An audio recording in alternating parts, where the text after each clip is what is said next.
Starting? Okay, first question. The Gehl philosophy is about putting people at the center of planning. And we have to start by thinking, how do human beings work?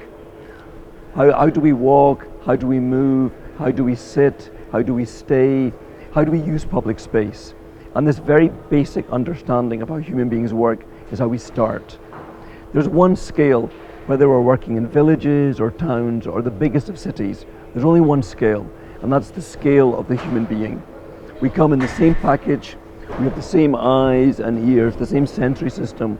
We walk down the street in the same way. That's the starting point, to understand the human scale, the human dimension.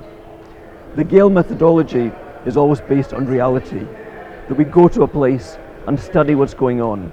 So rather than having an opinion of what we think should be happening or we should be doing, we go and we look, we observe. And that's what Jan Gehl has done for more than 40 years, studying just the behavior of human beings, understanding what they do. So every time we go to a place, we go, we study, we look, we listen, we find out what's going on, and we map that. And we try to build strategies based on this reality of what's going on.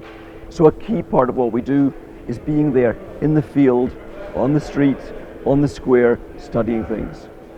And the third part of the philosophy is about working interdisciplinarily, working across the different professional silos. So rather than the traffic department doing one thing, the architects doing something else, the landscape architects and the park department living their lives, we bring everyone together to design good places for people by combining all of the skills, by using workshopping techniques so that we can work together and get the best of all of the professions to produce the best results for human beings. The second question is why these ideas can work in Latin America? I think it's a very good question as why this would work in Latin America. Latin America has obvious connections to Europe. I think there are key core values in society about welfare, about the values of democracy, about the importance of public space, public health, public education, the idea of the common good.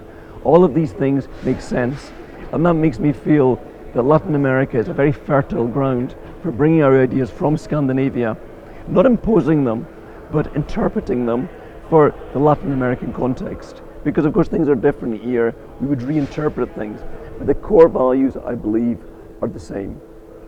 And the third one is, what did you bring to Mar del Plata already, and where are these projects going? How do you see this project evolving in Mar del Plata? Mar del Plata is a fantastic city with a really unique situation. It's got a very nice scale. It's quite low buildings, it's got mixed use. The public spaces have a nice scale, the streets are nice with corners and public parks. It was a very good starting point, and of course the coast is wonderful. To have a city which is on the sea with this long beach is a wonderful starting point for making a good city for people. But the challenges of Mar del Plata was, like many cities everywhere in the world, it was very dominated by traffic. Cars were king, and even crossing the road becomes a huge adventure. But because the scale was kind of right, we believe that with small interventions, by looking at sidewalks, looking at corners, looking at crossings to cross the street, all of those small interventions we can make to reconnect the public space, to reconnect the parks, to make a network so people can walk in the city, to people bike in the city. The city is flat, it's perfect for cycling. And you know, there's already a bus system. We just need to make nicer places to wait for the bus, to get on the bus, to connect walking and biking, walking on the bus, biking on the bus. If we connect all these things together, I think we can make Mar del Plata a really great city for people. Okay, thanks. Thank you.